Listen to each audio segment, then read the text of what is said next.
भगाना छोड़ो, रोना और रुलाना छोड़ो, भागना और भगाना छोड़ो। जीवन का यही है निचोड़, जीवन का यही है निचोड़। ईर्ष्या से रिकॉर्डिंग हो रही है। हो नुकसान, जय कृष्णेंद्र कथा में आपका स्वागत है। जीवन कृष्णेंद्र कथा में समझने की कोशिश करते हैं कृष्ण को अभी तक कोई समझा है कि नहीं समझा। मुझे लगता है कि अभी तो राम जी को ही नहीं समझे लोग, तो कृष्ण तक पहुंचने में कितना समय लगेगा। हम लोग आजकल स्वदेशी की बात करते हैं। स्वदेशी यानी जो अपने देश में बना हो या अपने देश का हो। और राम जी तो हमारे अपने देश में पैदा हुए थे, तो उनके बारे में हमें क्यों कुछ पता नहीं है। जब अभी मैंने कहा कि हम राम जी को ही नहीं समझे अभी तक, तो कृष्ण को समझने के लिए हमें कितना समय लगेगा। स्वदेशी की बात कर रहे हैं। जब हमारे प्राइम मिनिस्टर मोदी जी पहली बार प्राइम मिनिस्टर बने थे, तो उन्होंने देश की पहचान के रूप में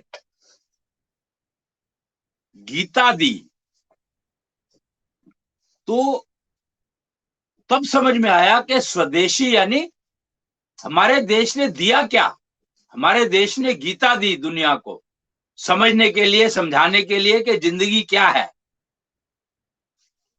परंतु हम गीता तक अटक करके रह गए कि एक वो कोई एग्जाम्पल लेते हैं। वहां पर वो मैं सुन रहा था एक वीडियो, कोई तो थे वो मोटिवेशनल स्पीकर, और वो जापान का एक एग्जाम्पल दे रहे थे कि मोदी जी गए जापान और वहां पर वो पता नहीं कितनी इन्वेस्टमेंट लेकर के आए। कुछ मतलब हजारों करोड़ की इन्वेस्टमेंट जापान करने को तैयार हो गया। कुछ एग्रीमेंट हुए, वो इंडस्ट्रियल एग्रीमेंट जो चलते रहते हैं, व्यापार ट्रेड एक दूसरे से, और बदले में उनको वो एक गीता देकर आ गए। वो 50 साल का एग्रीमेंट किया और उन्होंने सुनाया कि जब मतलब कमाल है कि वो जो वो थे बोल रहे थे स्पीकर, उन्होंने ये एग्जांपल दिया और कहा कि 50 साल का कॉन्ट्रैक्ट किया है। वो जो इन्वेस्टमेंट उन्होंने करी है उसकी रिकवरी के लिए 50 साल का टाइम ड्यूरेशन फिक्स किया है। तो कहते उस गीता का ज्ञान, मतलब मुझे अभी भी वो प्रसन्नता होती है कितनी उसको बात को सुन करके, समझ करके, कि गीता का ज्ञान क्या है कि ना तुम कुछ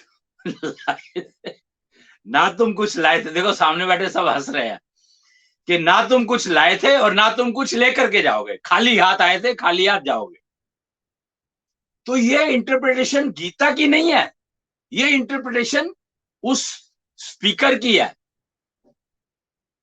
जबकि गीता ने तो कर्मयोग का बताया, कर्मयोग के बारे में बताया सब कुछ। और अगर आप कर्मयोग, अगर आप कर्म करते हो तो खाली तो रह ही नहीं सकते। खाली हाथ कैसे रह जाओगे? कर्म करने के लिए आपको हाथ तो चाहिए, तो खाली हाथ रह ही नहीं सकते आप। तो इसका मतलब यह हुआ कि जो मुझे समझ में आया उस सारे एपिसोड से, कि गीता ने ज्ञान क्या दिया ये तो अभी समझ में ही नहीं आया किसी को। गीता ने खाली हाथ आने और खाली हाथ जाने का कोई वो नहीं दिया, ये हमने समझा। जबकि गीता ने तो कर्मयोग का सिद्धांत दिया था कि कर्म करो, फल तो मिलेगा ही, कर्म और कर्मफल। अब समस्या क्या हो गई, ये जो समझने में फर्क क्या हुआ समझने में फर्क ये हुआ कि हमने श्रम को कर्म समझ लिया, यानी मेहनत करने को कर्म समझ लिया। अब समस्या है यहां पर, दो शब्द आ गए हैं। तो जो मोटिवेशनल स्पीकर बोल रहे थे वो श्रम की बात कर रहे थे, कर्म की बात नहीं करी। और गीता ने कर्म के बारे में कहा है, कर्म और कर्मफल, श्रम और श्रमफल, दो फल हो गए अब। और इसमें जो ज्ञान छुपा है, जब हम ज्ञान की बात करते हैं ना, भारत एम्बेडेड टेक्नोलॉजी, एक शब्द आपने सुना होगा शायद, हिडन टेक्नोलॉजीज, सनातन कल्चर की हिडन टेक्नोलॉजीज, जिसमें कृष्ण ने दिखाया था कि जब बच्चा मृत पैदा हुआ था तो उसको जीवित कर दिया था। तो ये एम्बेडेड टेक्नोलॉजी थी, यानी उसमें जीवन को एम्बेड किया। वो टेक्नोलॉजी अवेलेबल थी, सबको पता है ये बात, और सब इसी कोशिश में लगे हैं कि ये कैसे हुआ, उसको खोजने में लगे हुए हैं सारे के सारे। पर प्रॉब्लम ये है कि दिशा नहीं है। दिशाहीनता के कारण गीता का जो कर्म फल का ज्ञान था वो हम श्रम फल पर ले गए। आपने कृष्ण का एक रूप देखा होगा, लड्डू गोपाल का। मेरे ख्याल से कोई ऐसा इंसान होगा, एटलीस्ट हमारे देश में, हम स्वदेशी की बात कर रहे हैं, तो हमारे देश में लड्डू गोपाल किसी ने ना देखा हो, ऐसा कोई इंसान मिलना मुश्किल है, बहुत ही मुश्किल है। चाहे किसी भी धर्म को मानता हो, चाहे किसी भी रिलीजन को मानता हो, लड्डू गोपाल जरूर सुना होगा या बनाया होगा। जैसे गणेश की प्रतिमा, गणेश वो विसर्जन के लिए गणेश की प्रतिमा लगती है, लगाते हैं लोग 8 दिन के लिए, वो जो प्रोसीजर है उनका, गणेश पूजा का त्योहार उससे शुरू होते हैं। तो वो बनाता कौन है? किसी भी धर्म का आदमी वो बनाता है उसको, कोई वो नहीं है, क्योंकि यहां पर बात रोजगार की हो रही है, स्वरोजगार की हो रही है। यहां पे बात कला की नहीं हो रही है, यहां पर रोजगार की बात हो रही है। कला के नाम पे हमने रोजगार नाम की चीज को, के कला अगर बना रहे हो तुम तो वो रोजगार नहीं है, जबकि फिल्म इंडस्ट्री सारी कला के ऊपर चल रही है पूरे वर्ल्ड में। वो कितना बड़ा रोजगार का सिस्टम है वो। पर समझने में फर्क है, दिशाहीनता है। तो हमने कर्म फल और श्रम फल में कंफ्यूजन भर लिया। और मजे की बात देखो, हर साल जन्माष्टमी मनाई जाती है। यानी जन्माष्टमी का मतलब क्या है? एक होता है जन्मदिन, हम हर साल जन्मदिन मनाते हैं अपने घर में बच्चों का, पर कृष्ण की जब बात आती है तो हम जन्माष्टमी मनाते हैं, यानी हर साल उसको पैदा किया जाता है। तो ये कंफ्यूजन क्यों है? क्यों? क्योंकि कृष्ण अगर बड़े हो जाएंगे तो डर लगता है उनसे। बताओ, अगर कृष्ण को आप हर साल जन्म देते रहेंगे तो राधा आएगी कैसे? और द्वारकाधीश कब बनेंगे वो?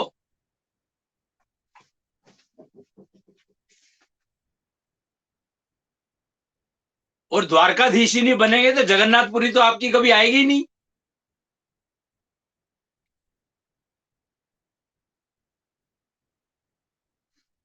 तो इस बात को समझो कि आपको जन्मदिन मनाना चाहिए या जन्म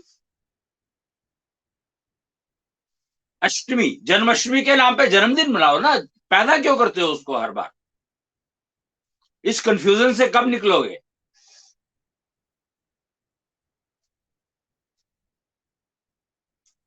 तो 2006 30 मार्च बहुत ही महत्वपूर्ण दिन है।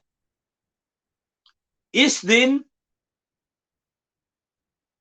ऐशो सभ्यता दी गई थी, दक्षिण्या संवत्सर शुरू हुआ था, यानी कृष्ण का जन्म उस साल में जो हुआ वो पहला जन्म, उनका जन्म हो गया था, उसके बाद जन्म नहीं हुआ, उसके बाद वो बड़े होते चले गए। और अब उनका 16वां जन्मदिन था, 17वां जन्मदिन आएगा, 17वां शुरू हुआ ना अभी, हाँ जी, तो 17वां जन्मदिन आएगा, यानी 16 जन्म उनके, 16 साल 16 वर्ष के हो गए वो। और षोडशी लड्डू गोपाल, अब षोडशी गोपाल कहलाते हैं। और फर्क क्या है दोनों में? अगर आप कृष्ण की बात करते हैं लड्डू गोपाल के रूप में, तो वो द्वारकाधीश पर जाकर के पूर्ण हो जाती है। लड्डू गोपाल से चले और द्वारकाधीश बन गए, वहां पर पूर्ण हो गया सारा काम। तो अब क्या? अब है ब्रह्मांडधीश। और फर्क क्या है दोनों में, लड्डू गोपाल में और लड्डू गोपाल से द्वारकाधीश, और द्वारकाधीश के बाद उन्होंने पृथ्वी छोड़ दी। क्या छोड़ दी थी? नहीं छोड़ी थी। उन्होंने पृथ्वी नहीं छोड़ी थी, वो जगन्नाथ बन करके कहां बैठ गए थे? पुरी में, उड़ीसा में, जिसको आज हम जिस स्टेट को उड़ीसा के नाम से जानते हैं। और जगन्नाथपुरी शायद ही कोई ऐसा इंसान होगा जिसने नाम ना सुना हो। तो द्वारकाधीश जब थे, उसके बाद उन्होंने द्वारकाधीश, द्वारका छोड़ दी। द्वारका का जो सारा वो था, सब कुछ जो उनके पास था, वो दे गए। किसको दे गए? ये बहुत इंपॉर्टेंट समझने वाली बात है यहां पर, कि वो दे किसको गए। तो द्वारका के पास जितना भी फिजिकल मटेरियल था, भौतिक सुख सुविधाएं थी, वो सारी की सारी सुदामा को देकर गए। पर उनके पास एक और चीज थी,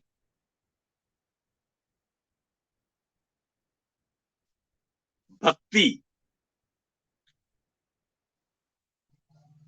मतलब कि कृष्ण के जो भक्त थे, कृष्ण की जो भक्ति करते थे, तो कृष्ण तो जा रहे थे अब, तो उन्होंने तो अपना फिजिकल सामान तो सारा का सारा उनको दे दिया, सुदामा जी को दे दिया, उनके मित्र थे।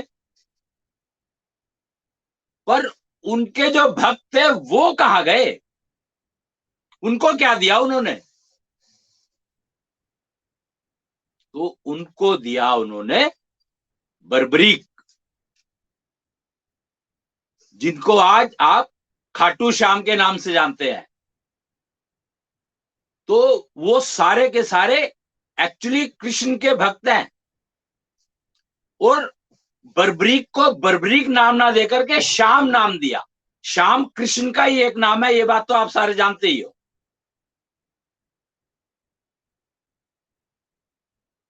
तो जब बर्बरीक ने अपना शीश दान वो दिया था, दक्षिणा के रूप में दिया था, तब कृष्ण ने उनको श्याम, अपना श्याम नाम उनको दे दिया था, बर्बरीक को दे दिया था।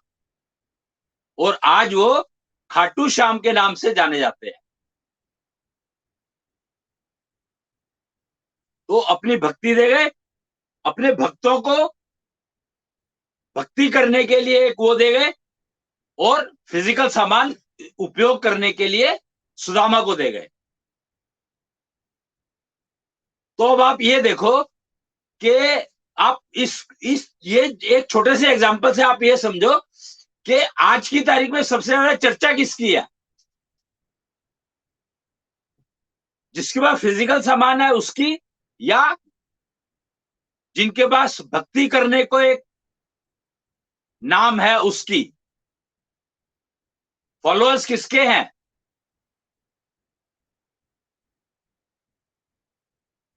अगर गिनती गिनने लगोगे तो गिन नहीं सकते खाटू श्याम के फॉलोअर्स आज की तारीख में। तो कृष्ण की जो भक्ति करते हैं वो, प्लस जो खाटू श्याम की भक्ति करते हैं वो, तो वो सारे के सारे अब ब्रह्मांडधीश की भक्ति करने लग गए हैं। क्यों? क्योंकि चॉइस ही नहीं है कोई। पर ब्रह्मांडधीश है कौन? लड्डू गोपाल थे, उनके हाथ में एक लड्डू रहता है छोटा सा। छोटे थे तो खाने के अलावा और कोई काम तो था नहीं। वो लड्डू भी शायद मक्खन का होगा, हो सकता है, मुझे नहीं पता वो लड्डू कौन सा था। वो लड्डू गोपाल वालों को पूछो। पर अब जब से वो ब्रह्मांडधीश बने, यानी षोडशी गोपाल बने हैं, षोडशी गोपाल बनने के बाद वो ब्रह्मांडधीश बने हैं। षोडशी गोपाल कब बने वो? तो 16वां जन्माष्टमी कब थी? 2022 की जो जन्माष्टमी थी, उसमें वो षोडशी गोपाल बन गए थे।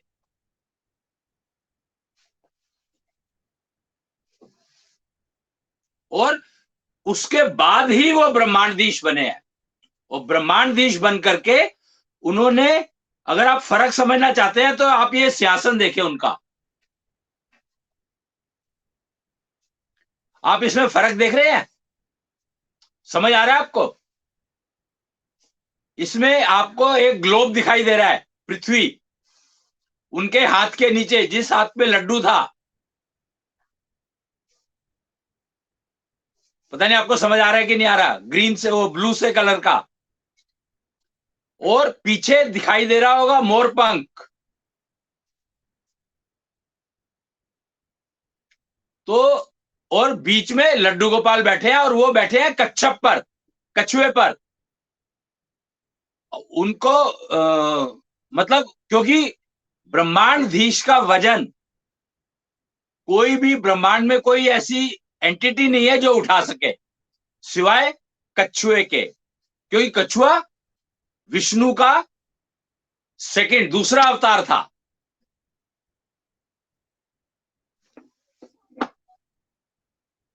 तो आप समझ सकते हैं कि अब खाटू श्याम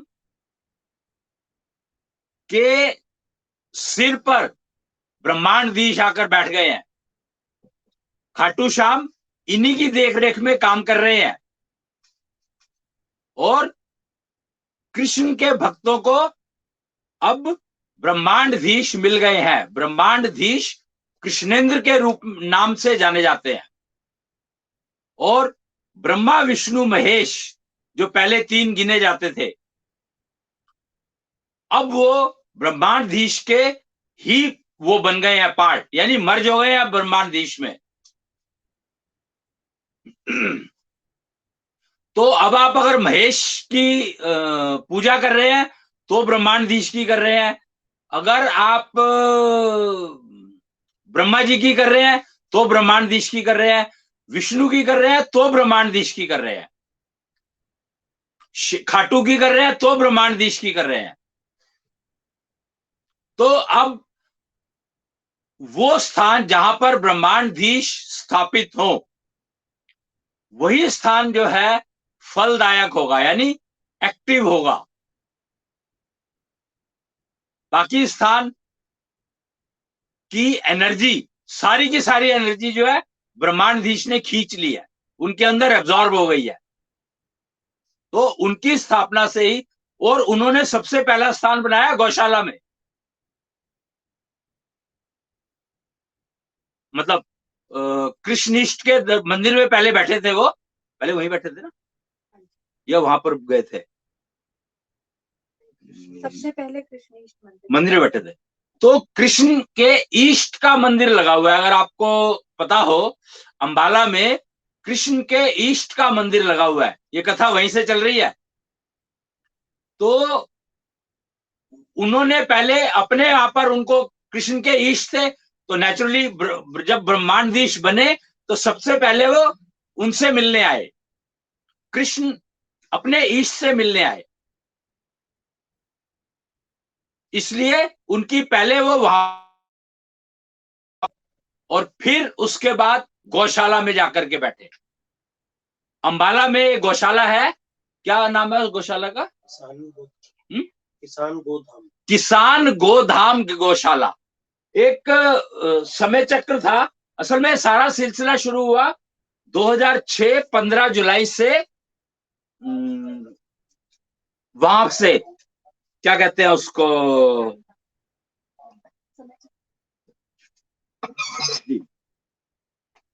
ये सिलसिला सारा शुरू हुआ श्री गौशाला हिसार लाडवा हरियाणा। हरियाणा को विश्व अध्यापक डिक्लेयर किया गया था। तो मैं एक्चुअली हाँ ये दिखाना चाहता था कि समय चक्र का उद्घाटन हुआ था। ये आप देख सकते हैं, समय चक्र का उद्घाटन हुआ था 2006 15 जुलाई को। गौशाला हिसार, किसान धाम कहा जाता है उसको, किसान धाम। और वहां पर अन्यानी सभ्यता का अभी बोलबाला चल रहा था, जबकि ऐशो सभ्यता आ चुकी थी पर समझ नहीं आई थी, अभी पता नहीं लगा था। तो आप यहां पर देख सकते हैं अन्यानी सभ्यता लिखा हुआ है, अन्यानी सभ्यता। और इसका उद्घाटन हुआ था 2006 15 जुलाई को किसान धाम से। और ब्रह्मांडधीश पब्लिक में आकर के सबसे पहले बैठे किसान गौशाला। गौशाला का नाम क्या है? अंबाला वाली किसान गोधाम, श्री कृष्ण गोधाम, श्री कृष्ण गोधाम अंबाला। अंबाला कैंट है, अंबाला अंबाला सिटी। वहां पर ही उन्होंने अपनी पहली जगह बनाई, वहीं आकर बैठे वो। क्यों? क्योंकि लड्डू गोपाल थे। गोपाल का मतलब गाय पालने वाले। तो उन्होंने गाय पालने की विधि सिखाई समझाई थी। और अब जो है वो षोडशी गोपाल कहलाते हैं। जब वो षोडशी गोपाल बने उसके बाद ही उनको ब्रह्मांडधीश बनाया गया। कृष्णेंद्र वो 2011 में बन गए थे।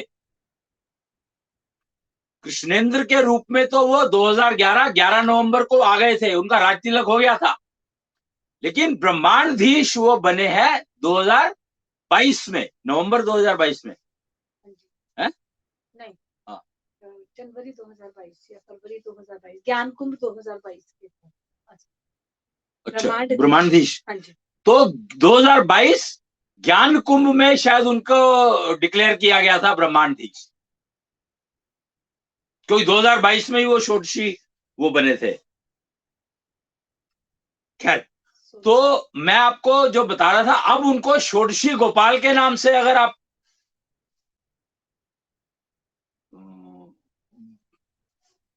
समझेंगे तो बात आपको समझ में आएगी। अब वो बड़े हो गए हैं, तो अब उनका जन्मदिन नहीं, जन्म अष्टमी में जन्म पुनर्जन्म नहीं कराना है उनका, बार बार जन्म कराते रहते हैं आप हर साल। अब वो ब्रह्मांडधीश बनकर बैठ गए हैं और अगले 99,999 महायुगों के लिए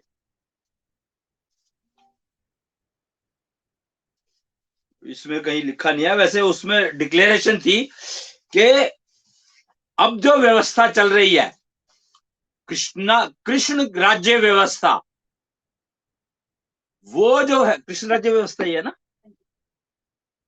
कृष्ण राज्य ज्ञान के आधार पर, कृष्ण राज्य ज्ञान के आधार पर कृष्ण राज्य व्यवस्था चल रही है। और राम राज्य ज्ञान के ऊपर परिवार व्यवस्था, राम राज्य ज्ञान के ऊपर परिवार व्यवस्था चल रही है, समाज व्यवस्था जिसको कहते हैं। एक तो राज्य व्यवस्था होगी और एक समाज की व्यवस्था होगी। तो समाज की व्यवस्था राम राज्य के आधार पर राम राज्य ज्ञान पर चल रही है और कृष्ण राज्य के ज्ञान पर राज्य व्यवस्था चल रही है। गौशाला बहुत बहुत महत्वपूर्ण है। अब खास वो गौशाला जहां पर ब्रह्मांडधीश की वो हो, स्थापना हुई हो, तो वो गौशाला ही वो गौशाला है जहां पर ब्लेस्ड है वो ब्रह्मांडधीश की एनर्जी से, ऊर्जा से। तो वहां बैठकर अगर आप निश्चल हवन करते हैं तो आपको ब्लेसिंग्स, आपको लाभ ज्यादा मिलेगा आपके मानसिक स्वास्थ्य के लिए, आपकी स्पिरिचुअल एलिजिबिलिटी बढ़ाने के लिए। तो अब यहां पर एक और चीज मैं दिखाऊंगा, जैसे मैंने आपको अभी उनकी वो दिखाई, पहचान कराई, षोडशी गोपाल की पहचान कराई ब्रह्मांडधीश के रूप में। तो खाटू की पहचान क्या है? खाटू आपके जीवन को लाभ कैसे देता है? तो उसके लिए शंख टेक्नोलॉजी, अगर आप ये देखें, एक ये शंख है। शंख जो है एक ऐसा इंस्ट्रूमेंट है नेचर का दिया हुआ जो आपकी वेस्ट को एनर्जी में कन्वर्ट करता है। ये बात पहले बताई जा चुकी है, कई बार हो चुकी है ये बात, कि डिजिटल शंख टेक्नोलॉजी एक ऐसी टेक्नोलॉजी है जो वेस्ट को एनर्जी में कन्वर्ट करती है, ना कि वेस्ट को रिसाइकिल करके प्रोडक्ट में कन्वर्ट करती है। दो चीजों में फर्क है। अगर आप उसको एनर्जी में कन्वर्ट करते हैं तो उससे आप कुछ भी कर सकते हैं, लेकिन अगर आप प्रोडक्ट में कन्वर्ट करते हैं तो वो बहुत छोटा सा काम है। तो बेस्ट ये है कि शंख टेक्नोलॉजी का यूज करके आप अपनी वेस्ट को एनर्जी में कन्वर्ट करें और फिर उसका उपयोग करें अपने रोगों को दूर करने के लिए, अपने आप को ठीक करने के लिए, अपने मानसिक बल को बढ़ाने के लिए, अपने आत्म बल को बढ़ाने के लिए, अपनी योग्यता को बढ़ाने के लिए। क्योंकि योग्यता आपकी प्रोडक्ट से नहीं बढ़ेगी, योग्यता बढ़ेगी आपके एनर्जी लेवल से। ये बात समझने वाली है आपकी। और एनर्जी को समझना है तो आपको शंख समझना ही पड़ेगा। तो आप ये देख सकते हैं कि ये शंख है, इसमें नाम दिखाई दे रहा है कि इस शंख का नाम अगर आप देखेंगे क्लियरली, निश्चल खाटू शंख तत्व बैलेंसर। मतलब नाम देखो कितना कितना इंटरेस्टिंग है, निश्चल खाटू तत्व बैलेंसर। कहते हैं कि अपना शरीर 5 तत्वों से बना है। हर each entity in this universe is made up of 5 elements. और ये उतना ही सत्य है, ये हिलेगा, टेबल ले लेगा बेटा।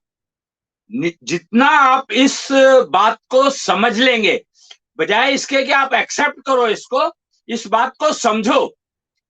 साइंस पूरी की पूरी अगर इस डायरेक्शन में लग गई तो जीवन जो समझ सकते हो आप, टेक्नोलॉजी तो अवेलेबल है, अब तो साइंस को इस दिशा में आना है। टेक्नोलॉजी सारी अवेलेबल है, जैसे मैंने आपको दिखाया। आप देख रहे होंगे इसमें बहुत सारी एलईडी लगी हुई है और इसमें 2 स्विचेस लगे हुए हैं, उसपे लिखा है स्टार्ट एंड एंड। तो यानी ये टेक्नोलॉजी है, इसको आप यूज कर सकते हैं। वो है क्या, पावर पैक है क्या कोई? तो मैं देखता हूं अगर ये चल पाता है तो अभी यहां पर कि ये टेक्नोलॉजी है। अब साइंस को इसके ऊपर काम कर रहे हैं कि ये टेक्नोलॉजी से लोग कैसे फायदा उठा सकते हैं। साइंस की जिम्मेदारी है ये कि इस टेक्नोलॉजी का यूज करके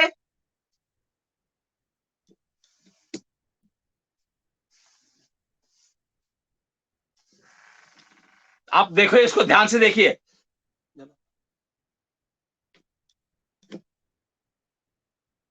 जी, तो ये चल रहा है इंस्ट्रूमेंट और इसमें स्टार्ट बटन है और ये स्टॉप बटन है। तो इसका यूज करके जो प्रोसीजर है वो इस शंख के साथ आएगा, वो आप देख सकते हैं, यूज कर सकते हैं। अच्छा, ये इसका नाम जो बताया मैंने, निश्चल खाटू तत्व बैलेंसर टूल, यानी इससे, इसके अभ्यास से, इसका उपयोग करके आप अपने तत्वों के बैलेंस कर सकते हैं, खासकर अपने आकाश तत्व को। ऐसा ही एक टूल अवेलेबल है जिसको के निष्ठा नभ तत्व बैलेंसर कहा गया है। नभ यानी आकाश तत्व। तो ये बेसिक टूल है, इसके बहुत सारे वर्जन्स है। हर तत्व के कॉम्पोजिशन के लिए एक टूल अवेलेबल है। हम स्वदेशी की बात कर रहे हैं तो ये प्रोडक्ट प्योरली भारत देश में बना है, भारत देश के दिए हुए ज्ञान पर बना है।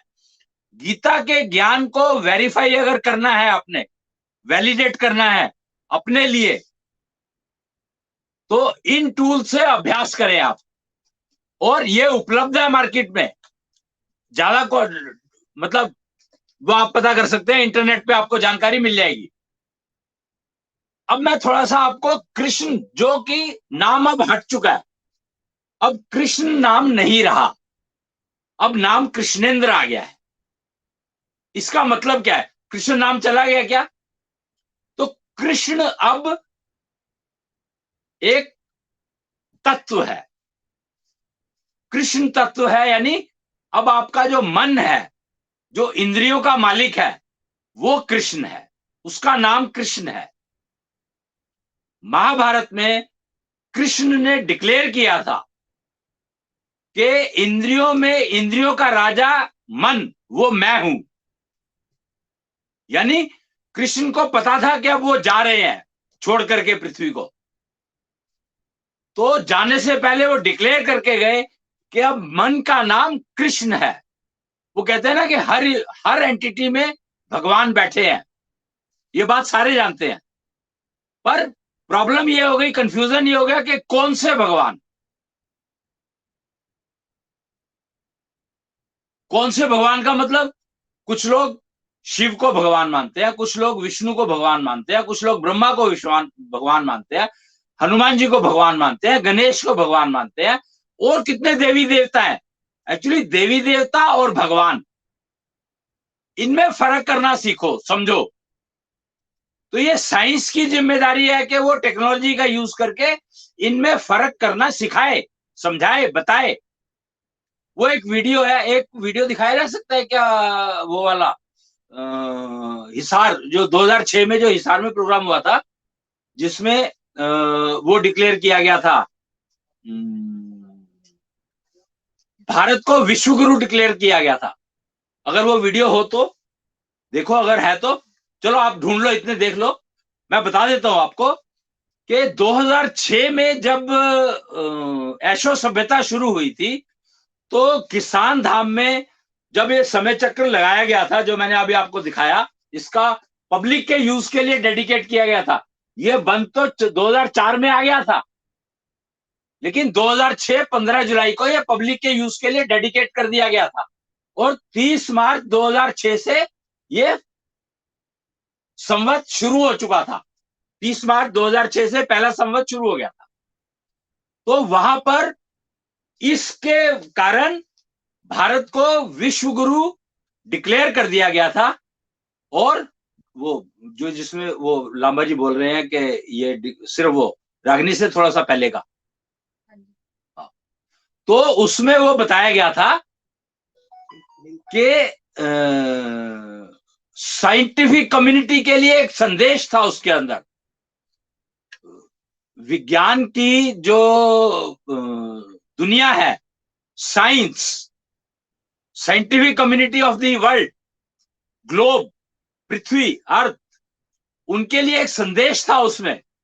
वो संदेश क्योंकि हिंदी में था, तो मुझे लगता है कि लोगों को समझ ही नहीं आया होगा। पर किसान धाम से वो संदेश दिया गया था कि एक नई दिशा दे दी गई है वैज्ञानिकों को खोज करने के लिए। अब वो समझ आएगा तो उसके ऊपर आएंगे। वो मिला वीडियो? अच्छा, ठीक है, कोई बात नहीं। तो वो आ जाएगा वीडियो, तो दिखा देंगे आपको। और वो वीडियो आपको दिखा देंगे, और अभी दिखा देते हैं, शायद मिल गया है। और आप उसको सुने, ध्यान से सुनेंगे तो आपको समझ में आएगा है? हाँ हाँ, तो वो अभी लगा रहे हैं उस वीडियो को, तो आप जरा एक सेकंड के लिए होल्ड कीजिए, थोड़े सांस ले लीजिए, श्वास योग कर लीजिए इतनी देर में। श्वास योग कैसे करते हैं? धीरे धीरे धीरे धीरे सांस अंदर, और धीरे धीरे धीरे धीरे सांस बाहर। जैसे मैं आपको एक डेमो दिखाता हूं।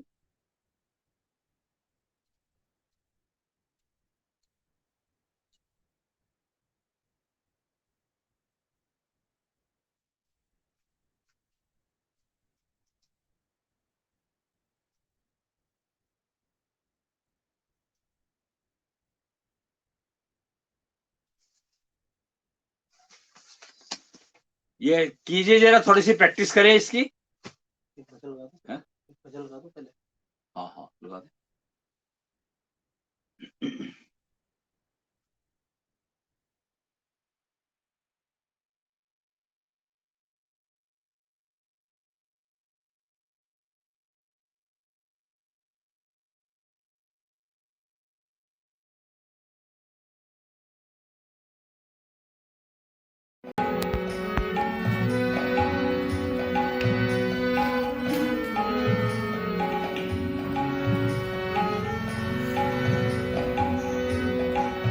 छोटे छोटे श्वास तू लेकर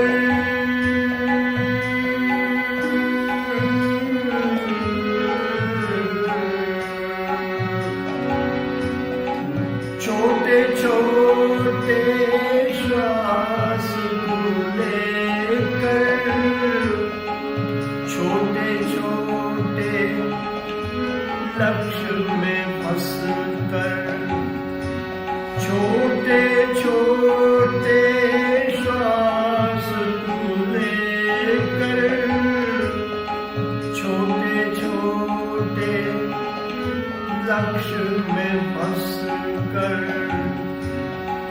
जीवन को तू नष्ट तो मत कर, मिलता कभी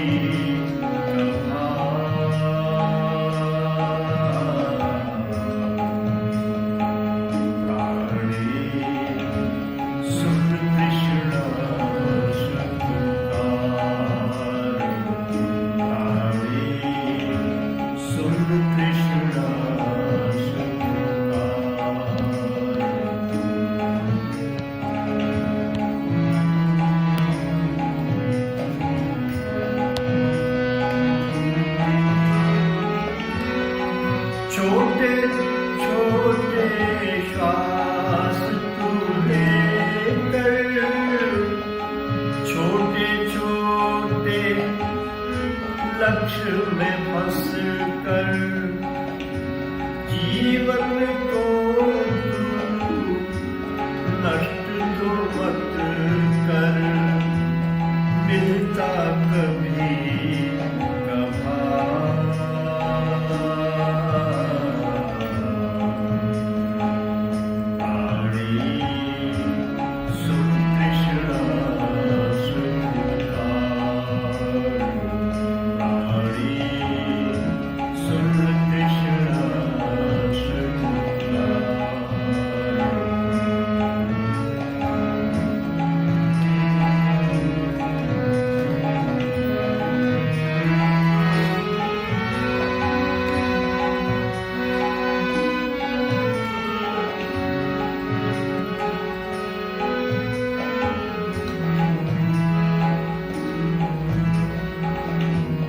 गिनती के अब श्वास बचे हैं, गिनती के अब श्वास बचे हैं, गिनती के अब श्वास बचे हैं, खुद पर तो करने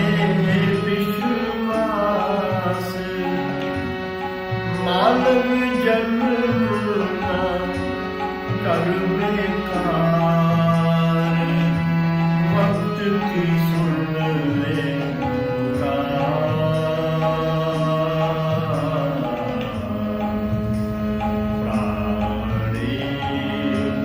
सुन कृष्णा प्राणी सुन कृष्णा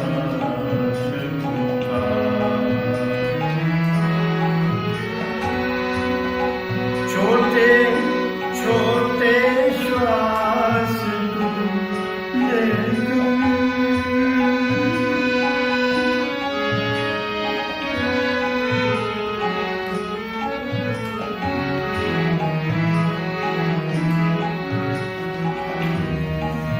मुट्ठी बंद थी जब तू आया,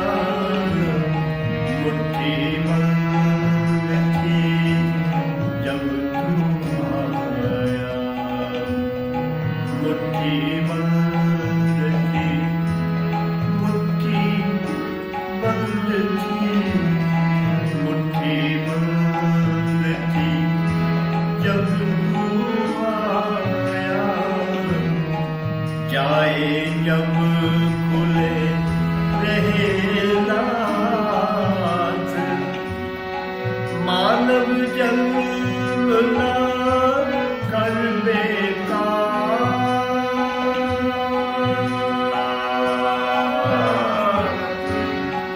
मानव जन्म ना कर बेकार, मिलता कभी कभार,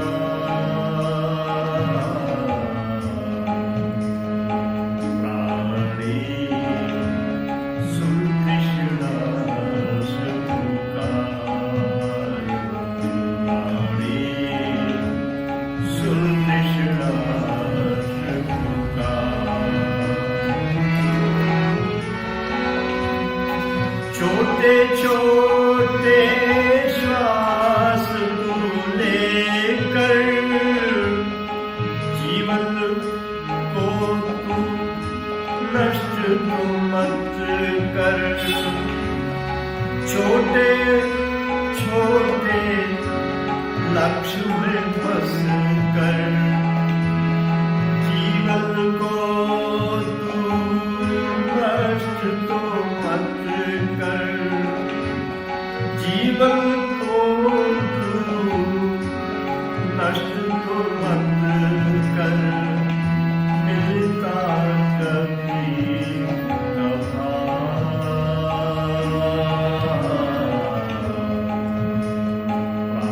प्राणी सुन कृष्णा से पुकार, प्राणी सुन कृष्णा से पुकार। छोटे छोटे श्वास तू लेकर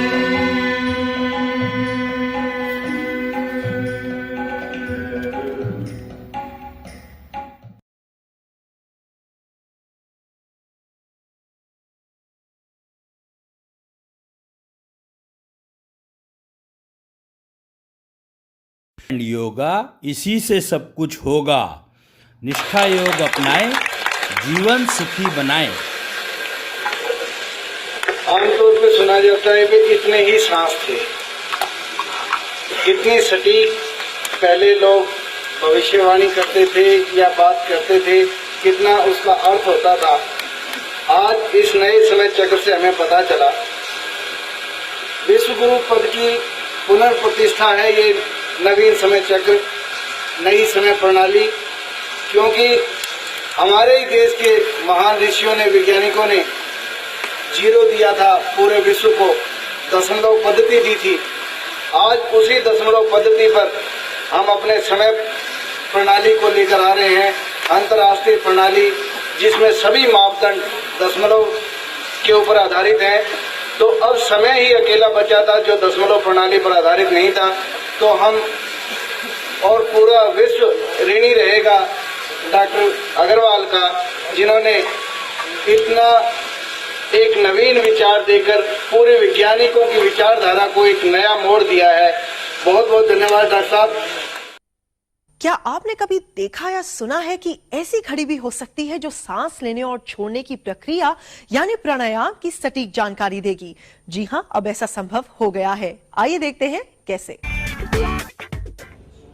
घड़ी का जायजा लेती यह महिला इस बात से बेहद खुश है कि प्राणायाम सीखने की उसकी इच्छा अब घर बैठे ही पूरी हो सकती है। प्राणायाम के दौरान एक बार अपने हिसाब से सांस लेने का समय एडजस्ट करने पर ये घड़ी उतने ही समय बाद आवाज करके बताती है कि आपको सांस लेनी है या छोड़नी है।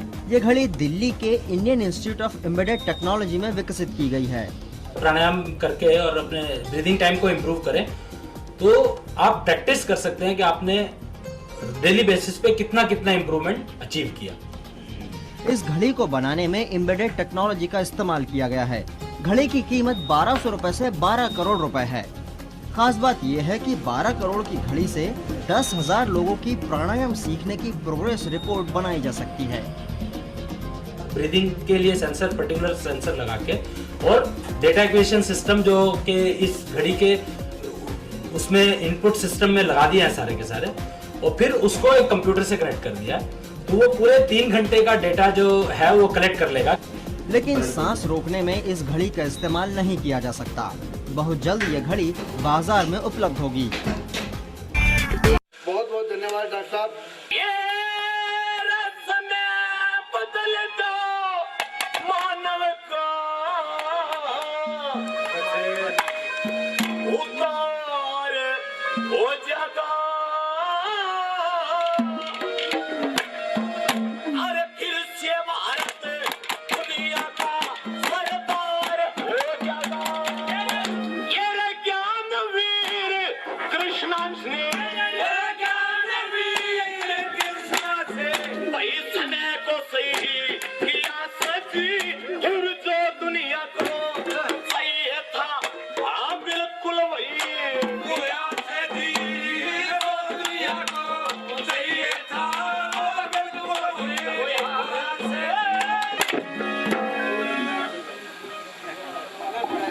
फिर से भारत दुनिया का सरदार हो जाएगा।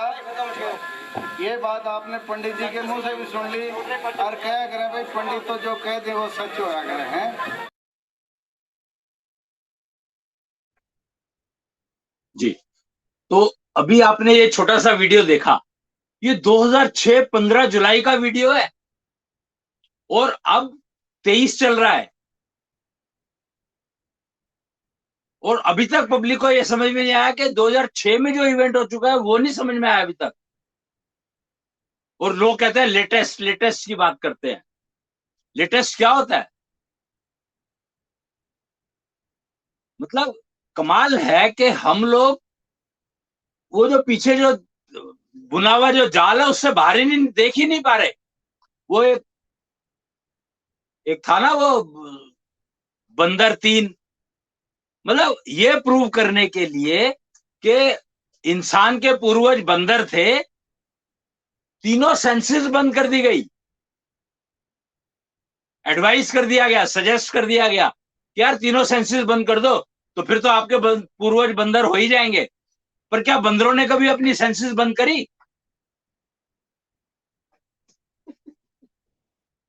हनुमान जी को कोई समझा ही नहीं।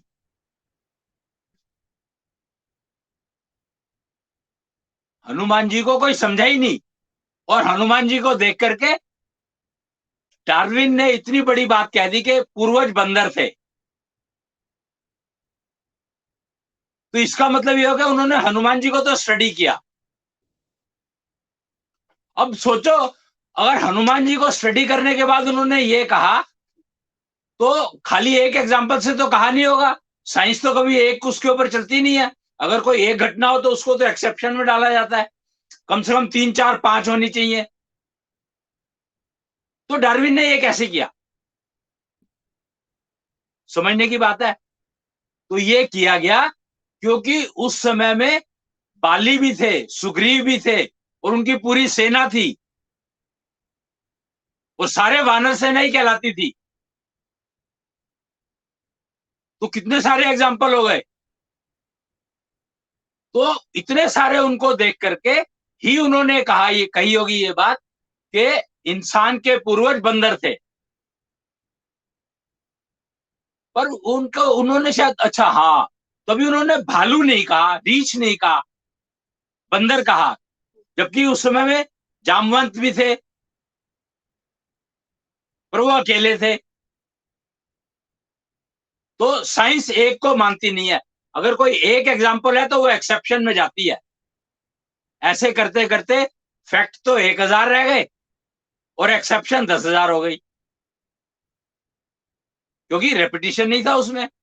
साइंस मतलब रेपिटेशन होना चाहिए, तभी वो हार्ट बीट काउंट तो समझ में आता है उनको कि 1 मिनट में 36 बार पल्स चलती है आपकी, या 100 बार चलती है, या 50 बार चलती है। हार्ट बीट तेज हो गया, हार्ट रेट की बात करते हैं। हार्ट बीट की बात नहीं करते, वो हार्ट रेट की बात करते हैं। तो साइंस जो है, जब तक के प्रोसीजर रेपिटेटिव ना हो तब तक उसको मानता नहीं है।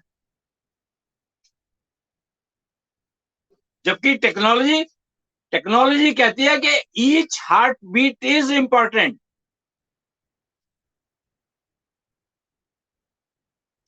और साइंस ने तब माना, हार्ट बीट को तब समझना शुरू किया जब ईसीजी आया। और ईसीजी आया कैसे? कि भारत के जो डॉक्टर हुआ करते थे उस समय के, वैद्य जिनको कहा जाता था, वो पल्स देखते थे। वो 3 उंगलियों का इस्तेमाल करते थे। 3 क्यों? 3 उंगलियों का इस्तेमाल क्यों करते थे पता है आपको? कि 3 ही क्यों? ब्रह्मा विष्णु महेश 3 गिने जाते हैं, और ये 3 से वही करते थे। एक, आपकी पल्स में स्ट्रेंथ कितनी है, ईसीजी जब देखोगे तो वो आपको क्या दिखाता है? तो महेश स्ट्रेंथ यानी ऊर्जा कितनी है आपकी पल्स के अंदर, हार्ट बीट के अंदर, वो महेश को रिप्रेजेंट करती है।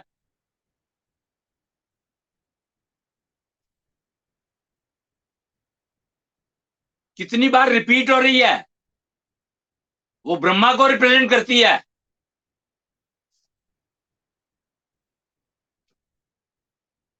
कितनी बार रिपीट हो रही है यानी हार्ट रेट जिसको कहते हैं, वो ब्रह्मा को रिप्रेजेंट करता है। और उस एक बीट के अंदर क्या क्या हो रहा है वो विष्णु को रिप्रेजेंट करता है। और उस हार्ट बीट के अंदर जो विष्णु की जो वो है ना, वो 20 अणुओं के और 24 अणुओं की मूवमेंट को दिखाता है।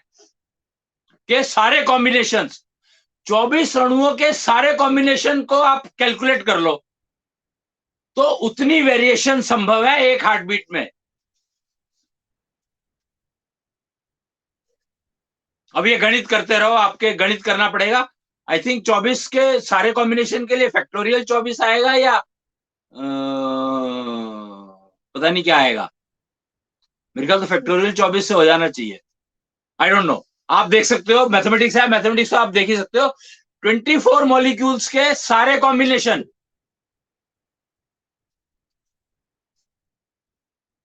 एक हार्ट बीट के अंदर, एक हार्ट बीट के अंदर। और उस हार्ट बीट की स्ट्रेंथ कितनी है, वो महेश को रिप्रेजेंट कर रही है यानी ऊर्जा, एनर्जी। और रेपिटेशन रेट यानी ब्रह्मा। इसलिए 3 उंगलियों का इस्तेमाल किया जाता था।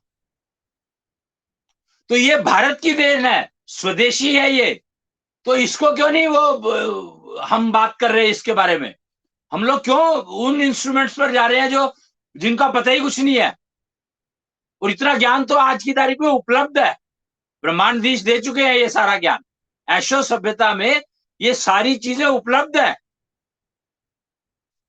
आप सीख सकते हो, समझ सकते हो, उपयोग कर सकते हो। शंख टेक्नोलॉजी हर कॉम्बिनेशन के लिए, हर इंडिविजुअल मॉलिक्यूल के लिए एक शंख अवेलेबल है, जो मैंने दिखाया था आपको।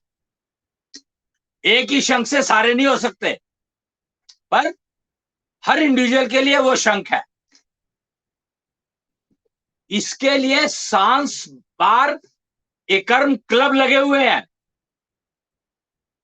वहां पर जाकर के आप अपने तत्वों को बैलेंस कर सकते हो और डायग्नोस करवा सकते हो कि कितना, कौन सा तत्व आपका बिगड़ा हुआ है, किस कारण से बिगड़ा हुआ है। Root cause diagnostic, root cause diagnostic है ही यही। फर्क यह है कि अब 3 उंगलियों के लगाने की जरूरत नहीं है, क्योंकि 3 उंगलियों में हम सिर्फ वात पित्त कफ 3 दोष देख सकते थे। उसके अलावा आगे की जानकारी मिलती नहीं, उसमें तत्वों का तो पता ही कुछ नहीं है।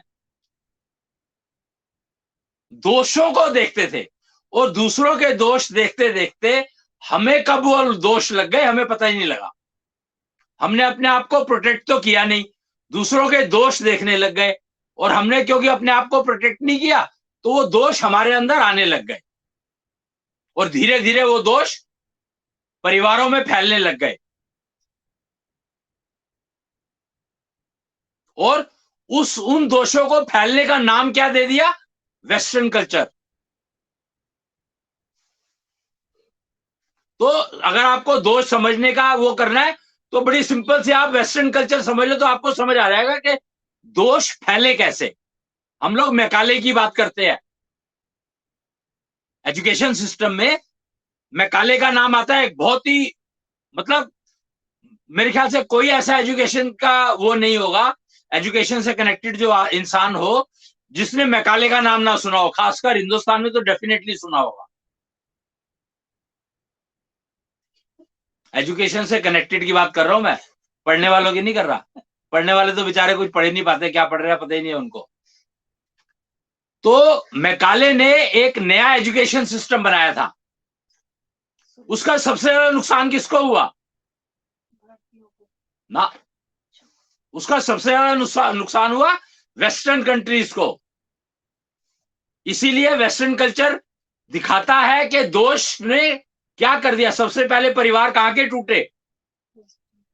आप देख लो, आपके सामने है। सबसे पहले परिवार कहां के टूटे?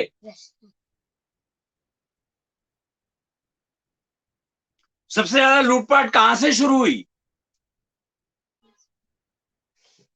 और लूटा किसको गया? किसने लूटा, किसको लूटा? आप इस दो चीजों से समझ सकते हो कि दोष कहां गए। दोष तो सारे के सारे वेस्टर्न लूटने के लिए आए थे, वो क्या, और लूट करके ले गए दोष। भाई सुदामा को जो खजाना दिया था उनको पता था कि इसमें कलयुग का वास है। कलयुग शुरू हो रहा था जब कृष्ण गए हैं, उसके बाद ही तो कलयुग शुरू हुआ है। ये बात तो सबको पता है। और उन्हीं को वो लूट करके ले गए, तो वो कलयुग का वास तो कलयुग तो अपने साथ ले गए, और धीरे धीरे वो फैलना शुरू हो गया। तो कलयुग तो फैलेगा ही, उसको तो पानी में स्थान दिया। इमेजिन, कलयुग को पानी में जगह दी थी।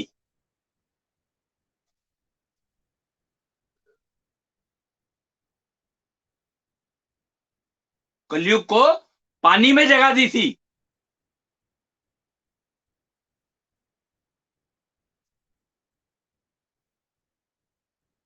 और जब वो कलयुग पानी से धरती पर आया तब से ही समस्याएं शुरू हुई हैं। और पानी से धरती पर आया कब? अब ये बात समझने वाली है कि वो पानी से धरती पर आया कब।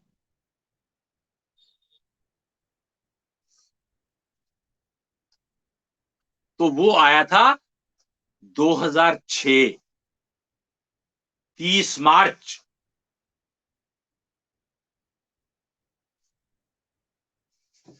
इसीलिए ऐशो सभ्यता आई पर दिखाई नहीं दी किसी को, पता नहीं लगा, समझ नहीं आई।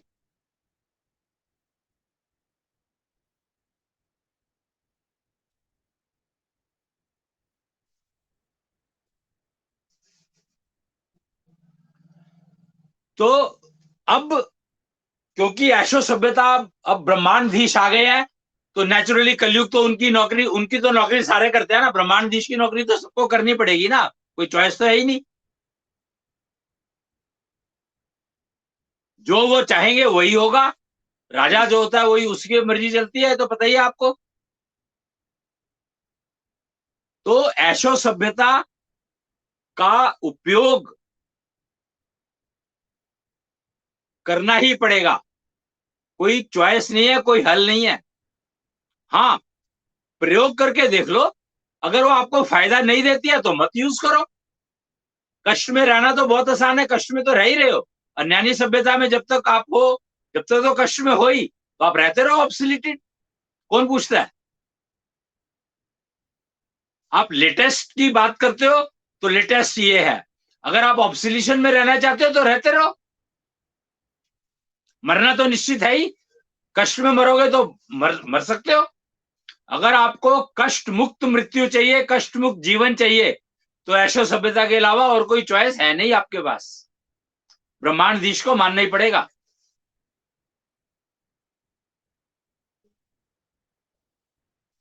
शंख टेक्नोलॉजी का उपयोग करना ही पड़ेगा अगर आप पोल्यूशन से बचना चाहते हैं। तो एक छोटा सा वीडियो भी मैंने देखा था कहीं पर, उसका वो है शाम वाला वीडियो, जिसमें वो दिखाया गया है कि कौन किसके पेरेंट्स हैं, फादर है। इंपॉर्टेंस ऑफ फादर,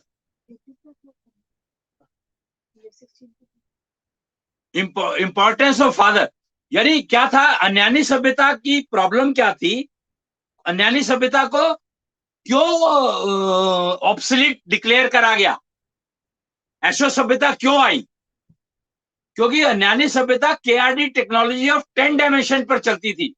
केआरडी करने वाला, के करने वाला, आर रखने वाला, डी देने वाला, ब्रह्मा विष्णु महेश,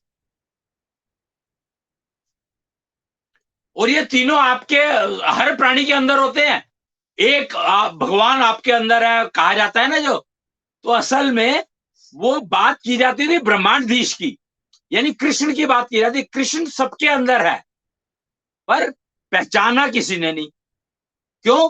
क्योंकि वो दिशा मिसिंग थी अन्यानी सभ्यता में। हाँ, एक मिनट है।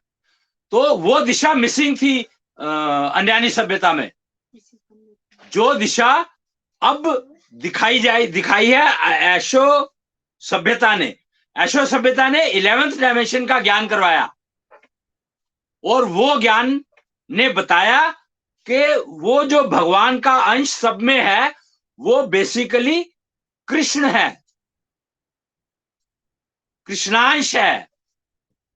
वो दिशा दिखाई, 10 दिशाएं, साउथ, ईस्ट, नॉर्थ, वेस्ट, फिर नॉर्थ ईस्ट, साउथ वेस्ट, ऐसे करके 8, 4 + 4 8, फिर ऊपर से नीचे और नीचे से ऊपर। यानी एक पॉइंट को डिफाइन करना है तो उसके लिए 10 कोऑर्डिनेट चाहिए। बट पॉइंट के अंदर क्या है आपको पता है कि ये एटम बम, क्या एटम बम की अगर बात समझोगे आप, एटॉमिक एनर्जी की बात समझोगे ना, तो उसमें आपको समझ आएगा कि पहले कंपाउंड था, उसको ब्रेक किया गया, काटा गया, तो वो मॉलिक्यूल में आ गए। मॉलिक्यूल को जब काटा गया तो एटम में आ गए, और एटम को काटने की कोशिश करी गई तो परमाणु बम बन गया। यानी प्रोटॉन, न्यूट्रॉन, इलेक्ट्रॉन, तीन ही है, अल्टीमेटली तीन ही है सब कुछ। पर इन तीन को आपस में जोड़ के किसने रखा? वो है भगवान। गॉड पार्टिकल ढूंढ रहे हैं, इतना उसके ऊपर रिसर्च चल रही है, साइंटिस्ट कर क्या रहे हैं? गॉड पार्टिकल ढूंढ रहे हैं। एनर्जी तो दिखाई नहीं देती तो मिलेगी कहां से? वो मिला ही नहीं और ना मिलेगा, पर एनर्जी आती है उससे। जब भी आपने वो उसको एनर्जी को कंट्रोल करने के लिए ही लोगों ने इतनी सी बड़ी मशीन बनाई, मीलों मील में। क्या फायदा हुआ? एनर्जी तो आई और निकल गई। वो तो एक ये छोटा सा शंख, जब आप इसको बजाते हो तो ये एनर्जी देता है, और बजाते हो जब तो आप अपनी वेस्ट को, वो सांस जो आपकी वेस्ट है, जो पोल्यूशन क्रिएट कर रही है, उसको एनर्जी में कन्वर्ट कर रहा है ये। अब आप वो छोटा सा वीडियो देखो, देखो वो वीडियो बड़ा क्लास बनाया है किसी ने, आप उसको देखो। एक बार वीडियो दिखाएंगे क्या वो? जी।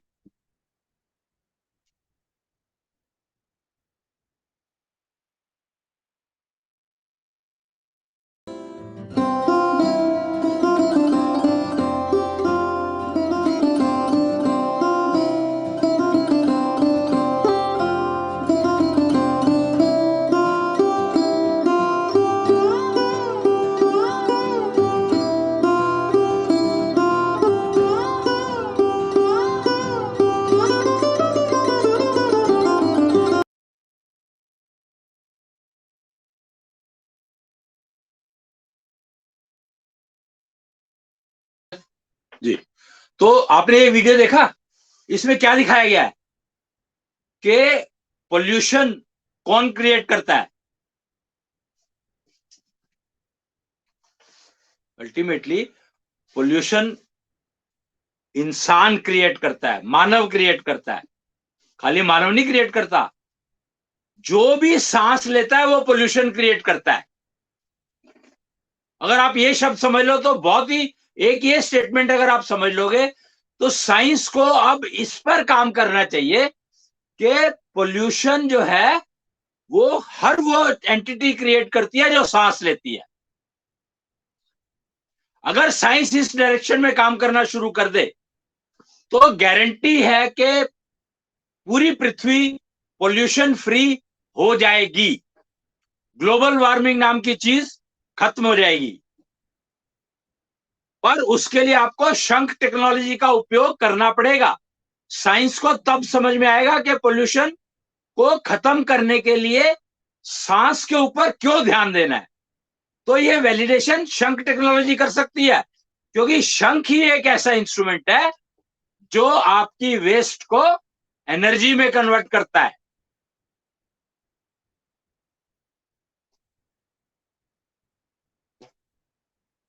तो मेरे ख्याल से एक तो समय भी होता जा रहा है, कितना समय हो गया होगा, कुछ थोड़ा सा पता लग सकता है क्या? 1 घंटा 6 मिनट। हाँ, तो समय भी हो गया है काफी, और मूल बातें तो मैंने थोड़ी सी बताई दी है आपको।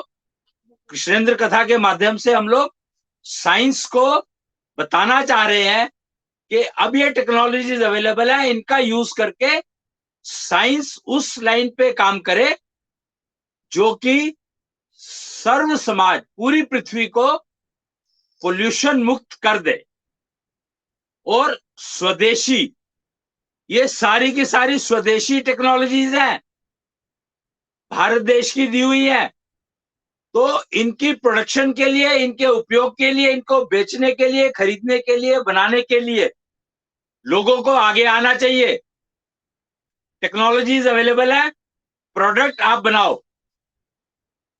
24 मॉलिक्यूल है, 24 कॉम्बिनेशन है, 24 के सारे कॉम्बिनेशंस के लिए एक चाहिए। और सबसे बड़ी बात है, हर उसको चाहिए जो कि सांस लेता हो। हर उस प्राणी को चाहिए जो सांस लेता हो और जो इसका उपयोग कर सके। तो इसके साथ ही मैं आज के अपने वो करता हूं, और हम लोग कोई एक भजन चलाएंगे क्या? आरती चला देंगे या भजन गा लेते हैं। हाँ, एक आरती हम लोग कृष्णांश आरती से इसको करके फिर गाय ज्ञानिता से सत्र का समापन करेंगे। जी, कृष्णांश आरती। कृष्णांश आरती।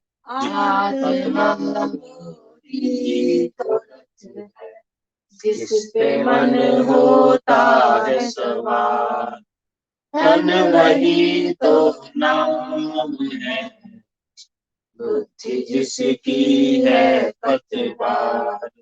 मन है घर कर्म फलों का, समय से पैदा होता विचार। बुद्धि फिर दिशा दिखाए, नाव को जैसे चाहे न चाहे।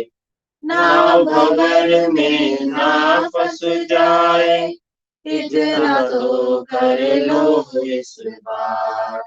तुम गठन जो लाए, उसको तो कम कर लो इस बार। पैदा हुआ जब बंद थी मुट्ठी, जाऊं जब खुले रहे ना हाथ। जो लाया हूँ खर्च है कभी, बड़ी नवा तुम देना साथ। दुआ तेरी बस यही अपेक्षित, दिशाहीन ना हो जाए जीवन। श्वासों में निपटे ये कर, बचे न रह जाए इस बार।